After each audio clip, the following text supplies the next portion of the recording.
Tama nga pala sila, no? Kapag naranasan mo na maliitin ka ng ibang tao, doon ka mas lalong magiging determinadong manalo. Doon ka mas lalong magiging ganado. Kaya naman, gawin mong mga inspirasyon ang mga taong walang bilib sa'yo. Charis! Ako nga pala si MJ at ito na nga si B-Boy. For today's video, magsiset up po tayo ng bar dito sa loob ng American compound. At ayun na nga, ito nga pala ang ginagawa namin tuwing day off namin. Nag-enjoy naman kami kahit nakakapagod, basta masaya ang client namin, masaya na rin kami.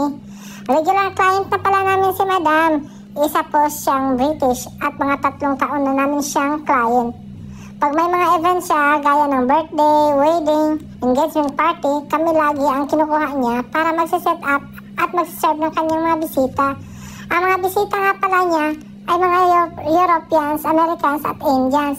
Natutuwa naman kami dahil sobrang satisfied si Madam at nagustuhan naman ng mga bisita ang mga setup namin kasi nga first time daw nila na makakita ng ganitong setup. Ang laki ng papasalamat namin kay Madam Client.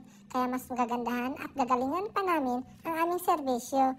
Maraming salamat. Thank you for watching. God bless. Sana magustuhan niyo yung video namin. Bye.